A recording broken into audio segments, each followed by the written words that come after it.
You just realized that you needed to hire someone yesterday. How can you find amazing candidates fast? Easy. Just use Indeed.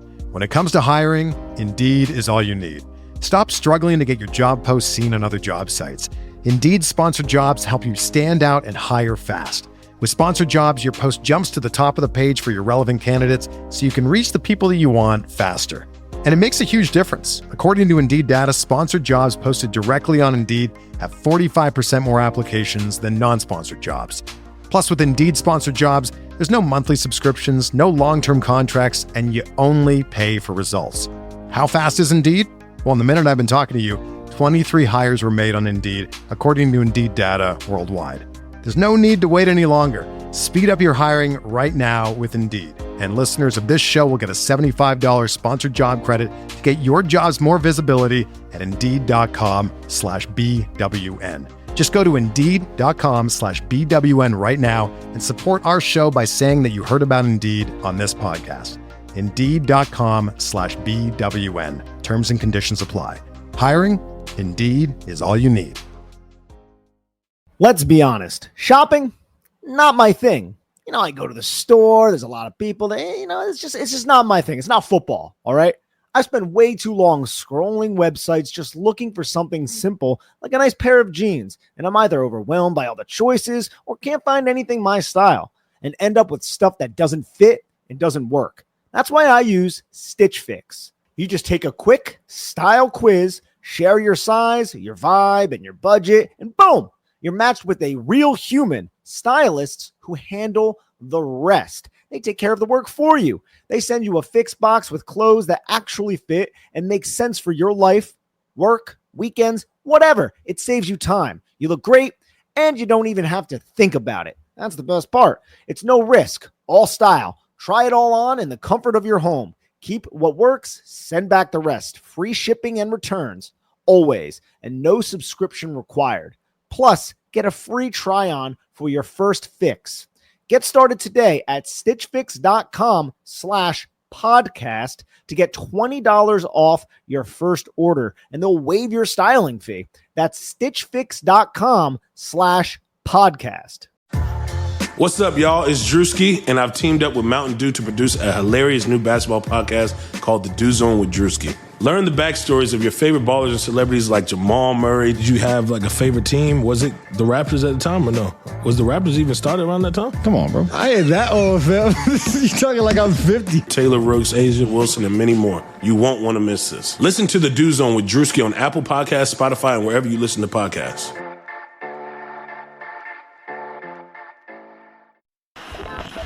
The Timeline is a Blue Wire podcast.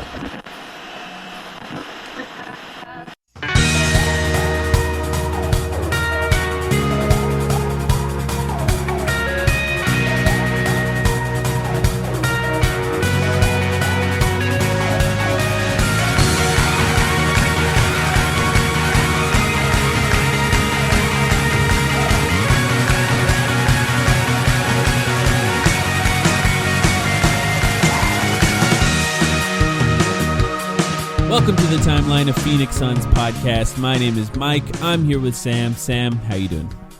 You know what, Mike? I'm doing okay. I can't say that everything is sunshine and rainbows right now, even the day after, but last night after the game, I just felt numb. Just totally numb. And definitely feeling better than that about 12, 16 hours later. So how about you? I mean, I'm not going to lie. This is pretty shitty, and it hurts, I think. It hurts, I think, for specific reasons. I mean, I followed Chris Paul's career for his entire career. You understand exactly who Chris Paul is. There has been a history of injuries with Chris Paul in the playoffs that has hurt his team's chances in the playoffs, and the fact that history is once again repeating itself in a time where he has had basically two of the healthiest years of his career back to back, and he has a great team going into the playoffs. And the worst part about it, I think, is that the Lakers look vulnerable. They don't exactly look like world beaters right now. LeBron kind of came to life a little bit in that second half, where if that continues and Anthony Davis stays healthy, they could get there. But the fact that they're vulnerable right now, when the Suns have a chance to really attack them, and their possibly best player is just hobbled to the point that he is not a scoring threat in any way possible. It hurts. I'm not going to lie. I might need to make a super cut of all of the times this week on these episodes that we've said the Lakers look vulnerable. I think we've used that word about 50 times. But it's really true. Yeah. And yeah, man, it sucks. It really sucks. does. It sucks because I do feel like we're opening this episode a little bit. We're talking about it like it's already over. It's not over. No. But the momentum has flipped. We can just be honest about it. And it's just that Chris Paul didn't really look any better. I mean, that's the part I think that really sucks. There are ways for the Suns to attack this game and game plan going forward. But the fact that we're just hoping for a Chris Paul that looks a little bit better. And at this point, I mean, I'll tip my hat. I talked about it on Twitter. At this point, I'm questioning whether he can be played at all. Or if he should just be off the court entirely. So let's talk about campaign. Yeah. That's your guy now. Yeah. It's kind of crazy that we're in that position where we're saying that, right? But Campaign has strung 2 good games in a row together. Yeah. He's averaging 19 points, 7 assists per 36 minutes in these playoffs, about 12 points per game, just with his normal averages, but he's only playing like 24 minutes a game. 55% true shooting, average efficiency. The 3-game sample size, so don't read too much into any of this. This is how he's playing so far. He's playing pretty well. Shooting 46% from deep. That's your guy. Yeah. And it's kind of crazy that we're in that situation now, but honestly with as well as Cam has played and the difference between him and Chris Paul and how dynamic Cam looks, I mean, he's still that guy who can kind of score a little bit in the mid-range, but more importantly can score on pull-up threes. Chris Paul is not a spacing threat at all right now. And so if you just want to put Campaign out there for 40 minutes in Game 4, that might honestly be the thing that gives you the best chance of winning at this point. There were times in the game yesterday where I thought Langston Galloway would have been better than Chris Paul. Now, obviously, Langston Galloway is a massive target defensively, but the offense was so bogged down for the Suns that it just felt as if they needed some sort of relief valve that allowed the Suns to sort of get some offense going. And it's difficult. I posted about it online. I posted a picture. I highly suggest looking at this because it's a perfect encapsulation of what the Lakers are doing defensively. There was a time where Devin Booker had the ball at the top of the key, and he was staring down the barrel of Anthony Davis, KCP, and Dennis Schroeder, all walled up at the 3-point line for Devin Booker, which meant no penetration was possible. And the reason they were capable of doing that was Jay Crowder was on the left wing, not hitting anything, and Chris Paul was in the right corner. Chris Paul, they are just completely content allowing him to touch the ball at the 3-point line. He has not yet even taken a 3-pointer since his shoulder was hurt. He's afraid to take a 3. He's made a couple of mid-range shots, but even those don't look the same. The way analyst I like a lot from the Dunker Spot, Steve Jones, put it, Steve Jones Jr., it felt like the shots CP was taking yesterday were like a quarterback keeping the defense honest with some passes. Yeah. But, it was kind of like he was just throwing it out there because he felt like he had to, not because he thought he was actually going to make the shot. Mm-hmm. And then he happened to make a couple of the shots. But he did not look good in any sense of the word. You mentioned Langston Galloway. I was surprised. I thought at a certain point, I was like, man, let's go back to bubble basketball. When Campaign and Javon Carter was a successful lineup. Let's try that. Let's try anything. Yeah. I think the most frustrating thing about losing Chris Paul at such a critical moment like this is because you've had him for all but 2 or 3 games this year, I think it was, that's your entire offensive identity. Mm-hmm. And I think, we talk about the bubble. I don't want to overrate the impact of the bubble because at the end of the day, it was 8 regular season games. It was a great run. But if we look at what the Suns, what made them successful in the bubble, they entirely went away from all of that stuff because of a player like Chris Paul who was able to just lift everyone around him. Now that Chris Paul is out of the equation, they got to find a way to get back to some of those principles. Yeah. Playing with pace, playing with not even playing with pace in the way that Monty talks about it as a half-court decision-making team. Literally run the ball, get some transition offense if you can't get anything else, like you were in the bubble. Literally find ways for Booker to be that heliocentric kind of presence, get him some post-up touches. There's a bunch of things they could do, but they got to try something, because this half court 85-90 possessions for an entire game type of offense is not working for them. Without Chris Paul, it's just not. No, it can't really. I mean, when you're staring down three guys at the 3-point line, they're not even walling up near the rim. Like when you guard LeBron James, you wall up near the rim. With Devin Booker, they're not allowing him to dribble beyond the 3-point line at all. Like he can't penetrate at all, which makes sense. He's a threat as soon as he gets underneath that 3-point line and somewhat of a threat behind it. But they're not letting him penetrate, and that's if Devin Booker can't be Devin Booker, the Suns cannot win. So there are ways to find ways to do that. I think, first of all, I don't fault Monty Williams for starting Chris Paul in this game, specifically in Game 3, because I think, for one, he's Chris Paul. You have to give him the opportunity to see if he can find ways to be effective even while he's injured. And I think now that you have seen that the Lakers are just going to ignore him entirely, there are still ways that you can play him, but you have to maximize Devin Booker's time with Cameron Payne on the floor, because the most effective the most effective ways for Devin Booker to score is to have another scoring threat on the floor, because then they cannot focus the entirety of the defense on him. And with Cameron Payne on the floor, they can't leave him. He's gonna hit that open three. He's able to penetrate and attack if they close out hard. So you have to maximize that. That's first thing you have to do. Now, I would even say to start Cameron Payne. Are you there now where you would say to start Cameron Payne, or do you think that there is I was there 8 weeks ago at the end of the regular season when I wanted them to rest Chris Paul. I was saying start campaign back then. No, I mean I'm there in this series. Like, you got to do it. And you know what? It's funny because like there are some adjustments I would say you have to do. Chris Paul is giving you nothing. It is clear that his health is just a major hindrance. Jay Crowder is a more interesting discussion because I'm seeing a lot of people saying pull Crowder out of the starting lineup. But you know what? I feel like that's different. I feel like that's different. That.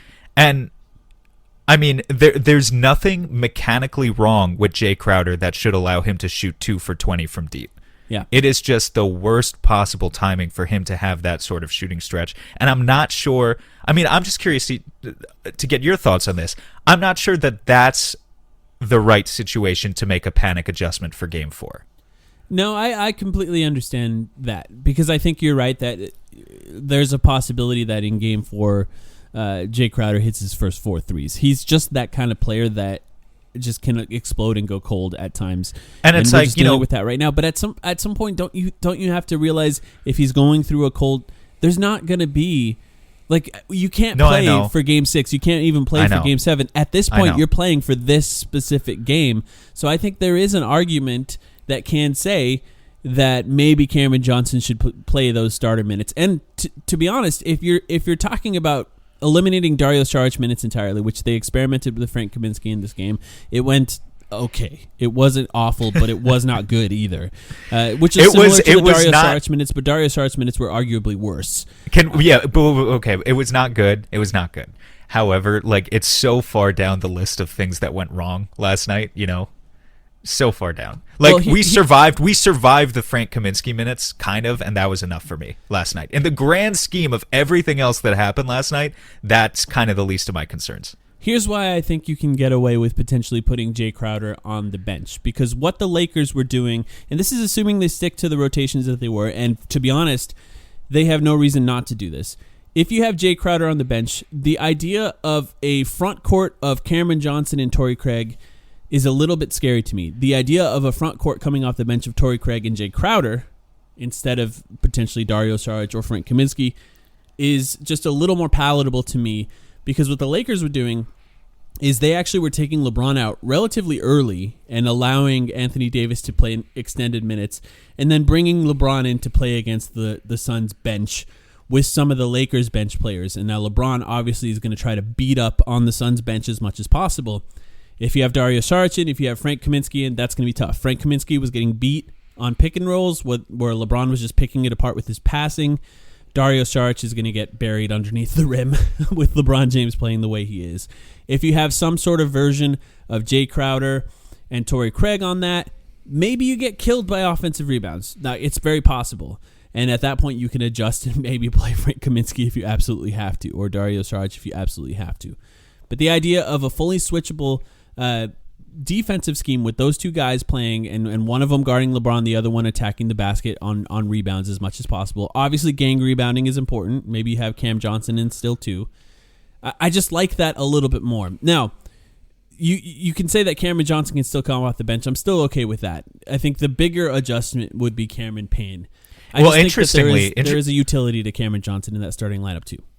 Just interestingly, you were talking about Torrey Craig, but like when people talk about swap Jay Crowder out of the starting lineup, they're usually pointing at Cam Johnson. Is the guy, I think, is like, you know, exactly. That's who I would say too. So, but okay, so you haven't given me an answer though. You want to do that, or you don't want to do that? I would do it. You would do it for the next game. Okay, I would do it. I just want some commitment. Yeah. No, I would do it for the next game, and I think Monty Williams has to consider it. Now, like I said, the priority for me would be Cameron Payne starting with Devin Booker to try and maximize those minutes. Right. And I think even in that case, and look, I'm not sure if Chris Paul would be okay with this, and you have to make sure that he is okay with it. I understand that people are maybe not going to agree with that, but Chris Paul being on this team for the future is important for this team to be good. So you have to make sure he's okay with this. But I think with Chris Paul, there's a weird element where right now, as hobbled as he is, he's still more effective with the ball in his hands than off the ball because you have to guard him when the ball's in his hands, and he can still make proper decisions with the ball. Now, maybe not. Maybe it still becomes just as bad, but I think there's a way that you could bring him in off the bench and see if that works a little bit without Devin Booker on the floor when Devin Booker comes out, then not do that. So yeah, like Cameron Payne priority number 2. I would say putting Cameron Johnson in the starting lineup is something that I would personally do because I think that he has done a relatively good job defensively.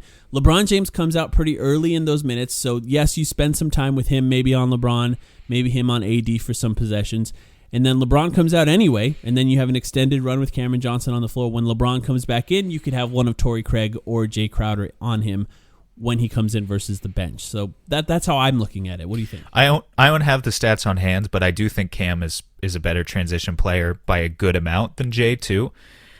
It's just tough because the Suns need to scrap their entire offensive identity for Game 4. That's the level of desperation that we've gotten to. Theoretically, if you're going to space them out, pick up the pace, and just chuck up a lot of threes, which is kind of what they're going to need to win, then yeah, Cam works. And you just kind of ride them each for 36 minutes to 40 minutes and hope you don't give up too much on the other end.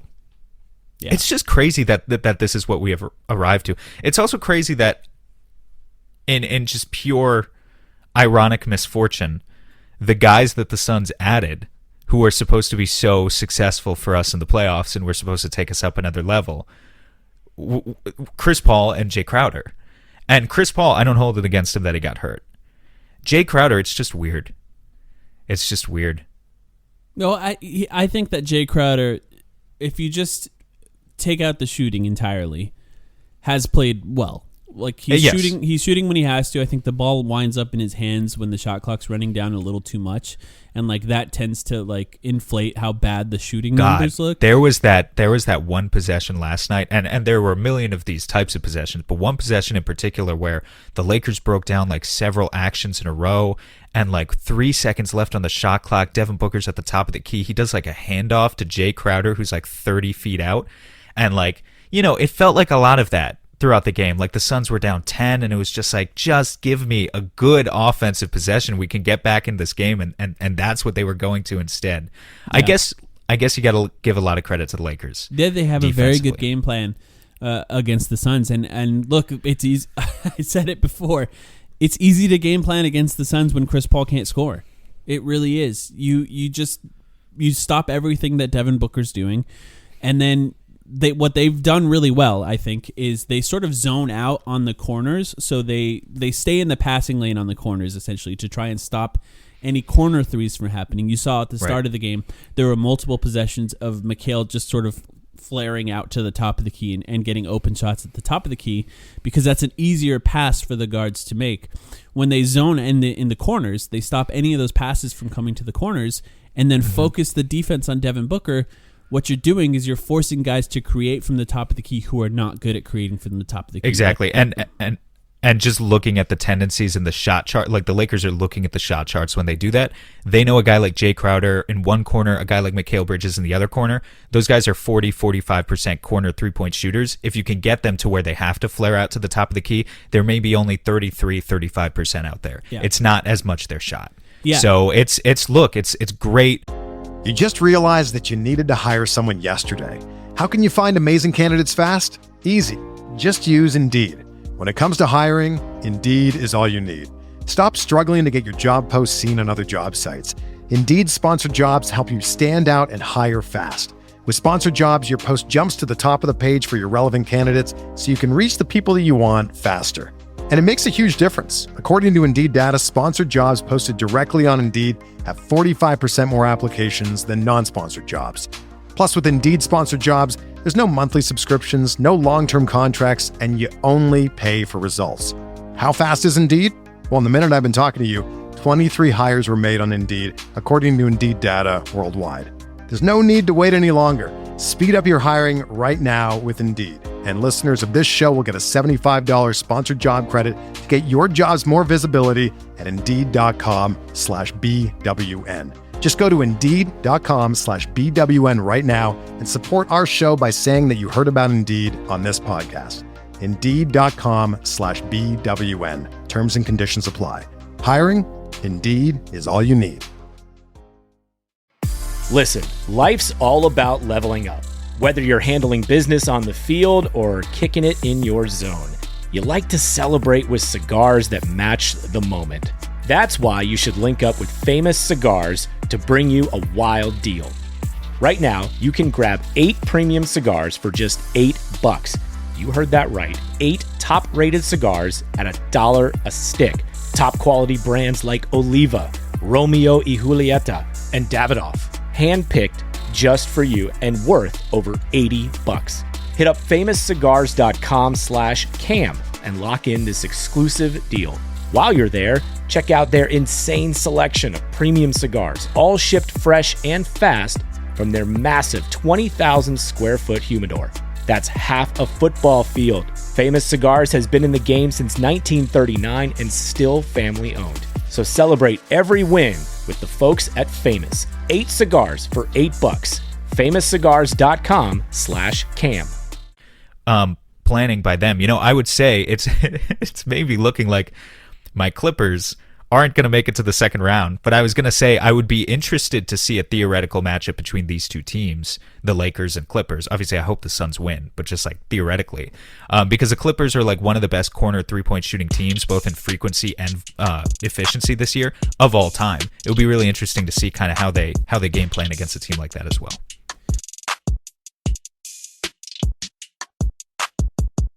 The economy is made up of real people doing real stuff, and it affects everything. Which you obviously know since you're a real person doing real stuff. Marketplace is here to help you get smart about everything beyond the what of the day's business and economic news. We dig into the how and the why with the real people driving our economy. From big tech and interest rates to small businesses and what's happening at the Fed. Marketplace breaks it all down so you don't have to. Listen to Marketplace wherever you get your podcasts. Sugar Ray Leonard, Roberto Duran, Marvelous Marvin Hagler, and Thomas Hearns.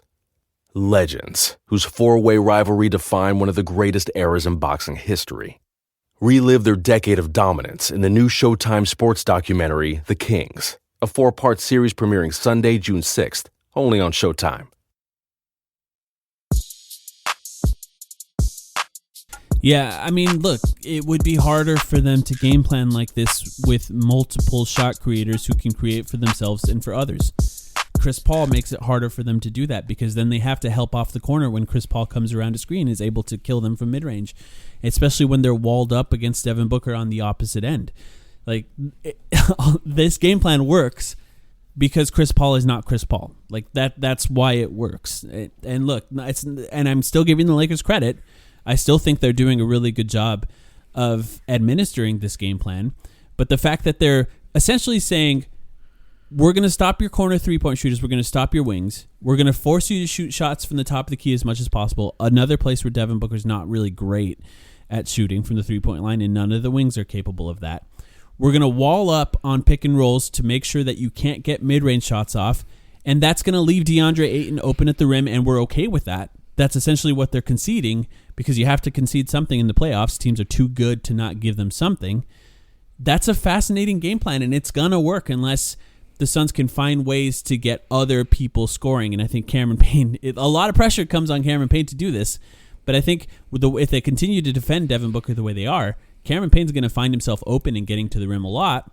And if they start coming off the three-point shooters from the corners and they start hitting threes, they have to change their defensive game plan, and that will open up Devin Booker a little bit more. That's why Cameron Payne is a key right now. Cam Payne's agent is enjoying this series very much. Yeah. As a guy who's an unrestricted free agent, I'll tell you, someone who's not enjoying this series as much is Mikal Bridges' agent. Yeah. I mean, DeAndre Ayton's agent's probably enjoying it too, which is, I think, an interesting Speaking of conversation. which, well, I am okay with having the conversation in certain ways. Can I just say, how down bad are we as a fan base now, where it's like you go online and Suns fans are like pitting Mikal Bridges and DeAndre Ayton against each other. Like, I saw that today for the first time, and I was like, yeah, we're down bad. Well, like we shouldn't be doing that. Well, we should not be doing that. It's not relevant. I'll tell you what I do. The Suns lost. I tweeted out some instant analysis, and then I just stopped going on Twitter. And I think I stopped going on Reddit, and that's what people should. That's what people should do, because people don't act rationally after stuff like this, especially when Lakers fans, coming from a position of confidence, are acting as cocky as probably we would if the Suns won. So that is what it is, and you can't react appropriately to that. But I think it's not important. just. Yeah, keep going. Sorry. I just think it's important when you're talking about. I don't like the analysis where people say so and so needs to play better, so and so needs to play better without any context at all. I think that's bad. You mean what I do with Devin Booker? Yes. I don't like that kind of analysis. But okay, no, all right. Let me finish though. I think I contextualize, but you do a great job of that, and we have a whole podcast where we talk about that. So I'm not attacking you personally, but what I think needs to happen is the context matters for both players playing well and players playing worse, because like Devin Booker in this game specifically, the reason he wasn't able to score like he was in Game 1 and Game 2 was because of the game plan they had against him. The reason the Wings are struggling to score in this series is because they're not getting as open shots because of the way that the Lakers are defending them. The reason DeAndre Ayton is capable of scoring so efficiently at the rim is because the Lakers are allowing him to score efficiently at the rim by ensuring that the guards and the wings don't score, because they understand that, yes, they're going to concede that, but the Lakers could win if they concede that, and they won 2 in a row by conceding that. So it's a good game plan. The context matters for all of these players and how they're playing. The context always matters. I just think it's a little bit overboard to say like the reason why these things are happening is because of game plan. Game plan is probably more than, I mean, game plan is at least half of the equation, we can say that, but so is execution. That's the other half. And I think there is a real case to be made when you look at the individual cases of each of these guys. Again, I'm not going to compare Ayton and Bridges long term. I'm not interested in having that conversation.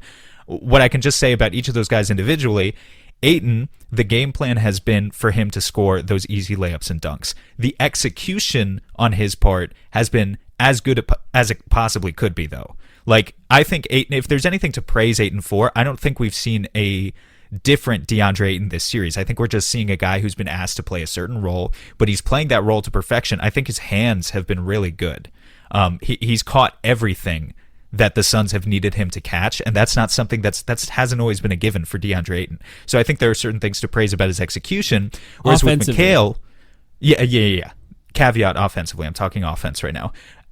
But it's important that both of these guys contribute on offense. So the reason I want to contrast it to Mikal real quick is because the game plan is stop Mikal, don't let him shoot threes. The execution has been, he's had a couple of times where he's been able to attack those closeouts, try to get to his spots like he has in the regular season, and the execution isn't there. He misses those shots, or he has openings that he just doesn't take entirely. So there is a give and take with it. Partially, I agree with you, it's game plan, but we need to talk about execution too. And the reason execution is so important is because I really hope Game 3 lit a fire under those guys. That's the bottom line. Mm-hmm. Like, I think Scott Howard put it best, our friend on Twitter. He said the Lakers bench looks like they're the crowd for a 2002 and 1 mixtape game. Like, those possessions down the stretch where you had LeBron, like, they were so clearly in the Suns' heads. And you had LeBron, like, posting up Jay Crowder, just, like, cheesing as he does it late in the game, like, toying like a cat with a mouse, while you've got Andre Drummond mimicking his moves on the sideline and the entire Lakers bench going crazy. They had no respect for the Suns down the stretch in that game. Yeah. The Suns need to answer with a certain level of fire, and that's really where it comes down to. Like, yes, there are tweaks it can make with their game plan, but just their execution. Everyone needs to really look like they want it in Game 4. For whatever reason, that wasn't the case in Game 3. Yeah, and they were very flustered by the way that they were playing defense. I mean, that's the context I think that matters a lot, and execution is part of that context as well. But I think that in specifically Devin Booker's case, he was kind of being left out to dry a little bit there when Chris Paul was in. There was just nothing you could do in those minutes in order to get him going. He had to give up the ball, and when players were not executing outside of that, that means that they didn't have to change their game plan in any way as far as how they were defending him. And that's, I think, where Monty Williams is on the hook to make adjustments going forward. Once again, I don't fault him for this specific game because I think you have to see what happens with Chris Paul after a few days of rest. But look, if he's not going to look the same, if he's not going to look any better, you have to adjust at this point, and that's the only way to get them going. It's just that context matters a lot. And I think for DeAndre Ayton, he's been very, very good on offense. And I think he's been very good in most of these games in general, but the help defense was off in this game. It was just off. And the pick and roll defense was off too. And LeBron is very, very good at this. So I'm not saying that it's something that's easy to do, but there are guys that have to get better at certain things in order for the Suns to be better, and that's one of the things that DeAndre Ayton has to be better at. The Suns cannot win without help defense when it's guys like Anthony Davis and LeBron James driving in, and that a lot of that falls on DeAndre Ayton. We saw Mikal Bridges yelling at him. We saw Chris Paul yelling at him at this game, and that's because that help defense was off. So while he's going to be great offensively, and he needs to continue to be great, there's a lot of pressure on all these guys. There's pressure on Devin Booker, Cameron Payne, DeAndre Ayton, all of them. I want to say, like, team defense, if we're talking about it, was off across the board last night too. Like, if we talk about LeBron started driving finally in the second half. It was the first time we saw him do it all series.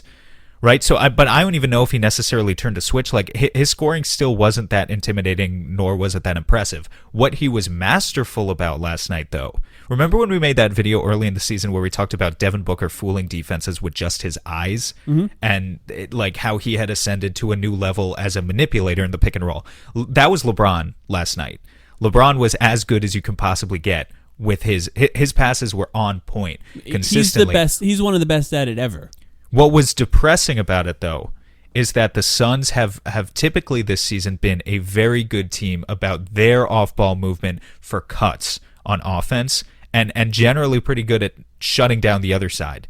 And it was totally inverse last night. I saw Cam Payne make mistakes where he lost his guy for a second or two, and then bam, there's a backdoor cut. Caruso, I saw Jay Crowder. I saw Jay Crowder make those mistakes. Jay Crowder is not a guy who makes very many of those mistakes. Lost focus. Anthony Davis cuts, dives to the rim. He's got a pass from LeBron. And it's like we talked at the beginning of the series about the processing speed of LeBron James. Even if he doesn't trust his ankle, even if he has to turn into a jump shooter for most of this series, unless his back is really against the wall, if you give them that space to cut, they're not even a particularly good team at this throughout the year, but they seem to be making the right adjustments here.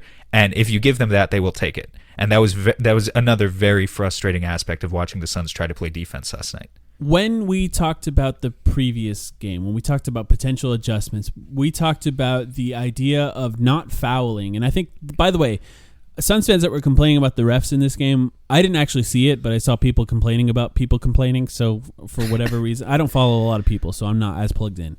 I think this was the best ref game so far.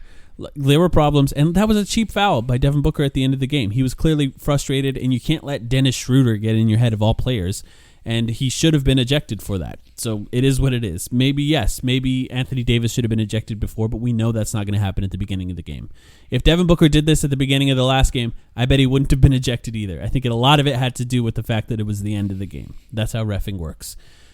But when we talked about not fouling, we talked about what that could be. And what the Suns did in this game is they were funneling ball handlers into the paint, icing often if pick and rolls were happening on the left and the right wings. If they were the top of the key, they were funneling it into the paint. And that means help defense is really important. And the reason they were funneling it is because if they tried to stay in front, they were getting those foul calls in the last game. So when you're funneling defense, when you're funneling offensive players into the paint, what you're hoping on is DeAndre Ayton being there for help defense. And not just Ayton, whoever else is playing that help defense role. It's commonly the wing guys as well. Usually not Mikal, because Mikal's usually on the ball. So Cameron Johnson, Jay Crowder are commonly in that roles. If Dario Saric plays, it'll be Saric. If Frank Kaminsky plays, it'll be Frank. Although Frank was often involved in on-ball actions and getting killed that way. But I think it's important for, if we're talking about execution, defensively, the funneling him, and it's why LeBron was better in the second half, by the way. They adjusted to the fact that the Suns were, to an extent, allowing drives because they were hoping on that help defense, and LeBron was able to take advantage of that and use that processing speed to get there before the help defense was. That's the reason it worked.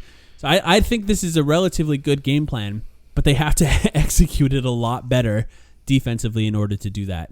That's what I saw. This is a must-win. Yeah, it really is. This is the must-win now. You can't come back to sucks. Phoenix 3-1. Look, maybe you can get one at that point in Phoenix in Game 5. But yeah, you got to win. You got to win this one. That means you pull out all the stops. You really do. And I think even going extra small is something that you could try. As we wind down here, let's lock in your prediction for a starting five and give me a prediction for how the game's going to go too. I think Jay Crowder finished that fourth quarter well enough to keep that starting spot. Look, I know that's interesting. I know he was getting beat in the post a little bit with LeBron James, but I think, as you noted, the Suns were all out of sorts in those plays. Can I give you a stat that I just looked up, which is also depressing? Mm-hmm. So Cam Johnson, in 11 starts in the regular season, had a 49% true shooting. That's really bad. 38% from the field and 29% from deep. So I just don't think the precedent for success is there to make that substitution. Yeah. I think that's my prediction. And honestly, I think Chris Paul's going to start again. Yeah. I think he might only play 10 minutes this time. He might only play 15. Like, he might literally play the first 5 minutes of each half, and then they pull him. Yeah. I don't know if I agree with it, but I think he's going to start. I think you're probably right. I think you're probably right that they stick with the same starters. And look, then another thing that the Suns need to do. I know we can stay on this forever. We should probably end this one soon. It's only 2 days before the next game. But Devin Booker needs to come around screens and catch the ball beneath the three-point line in order to be successful. The Lakers are very good at stopping that from happening. Right. And that means he ends up with the ball at the top of the key. They need to find ways to get him there. And that might mean Chris Paul off the floor, because that third guy is what's going to make it hard to get that ball there. But yeah, I think you're right. I think they're going to stick with the same starters and give it a try. And they might pull Chris Paul after 2 or 3 minutes and put Cameron Payne in, because Chris Paul's not dumb. He's one of the smartest basketball players ever. He knows exactly how they're guarding him too. And I think he'd understand if they start that way that they're going to have to take him out, especially if he's not healthy again. Yeah, I think he would too. I think Suns Twitter is going to freak out, though, if they see the starting lineup and it's exactly the same. There's going to be some takes before the game. But I just hope if they start Chris Paul this time, it really is like a pretty strict minutes restriction, 10 or 15 minutes. And hey, let's see if we can get campaign going, because he's going to be our guy. We started the episode saying that's the guy. It's crazy, but here we are. Yeah. Yeah. It's going to be an interesting one. I mean, we could come. I hope we come back after a win, because you coming back to Phoenix. I'm going to feel 2-2. It's a series. It's an entirely different series, because then you also buy some more time for Chris Paul. I mean, if you win on Sunday, you're talking about Chris Paul not having to play until Tuesday in heavy minutes. By then, he might be okay. I mean, it's. I don't think it's that serious of a shoulder issue. I'm going to feel totally. I don't know. I mean, look, I can't speculate. I'm going to feel totally rejuvenated if they can pull off this win. It's just going to be so hard.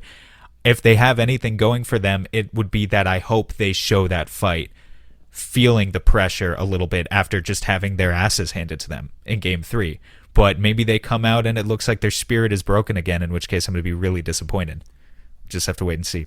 Last thing I'll say is if we sounded overly negative in this podcast, for me at least, it's the weight of Chris Paul's shoulder on my soul. It is not because the Suns cannot win this next game. The Suns can win this next game. It's a single game. They have players to do it. They have to execute very well, and they all have to play sort of out of their minds good in order to do it. But it is not impossible. What's that word about how the Lakers look right now? Vulnerable. That's it. We'll be back. Go ahead. Never mind. We'll be back. We'll be back after Game 5.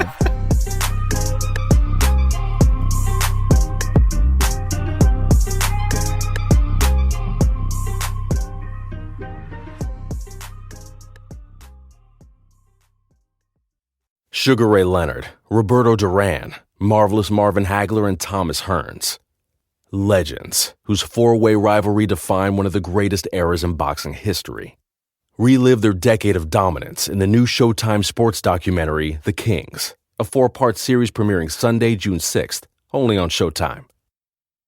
Suffering from dry, tired, irritated eyes? Don't let dry eyes win. Use Systane Pro. It hydrates, restores, and protects dry eyes for up to 12 hours. Systane Pro. Triple action dry eye relief.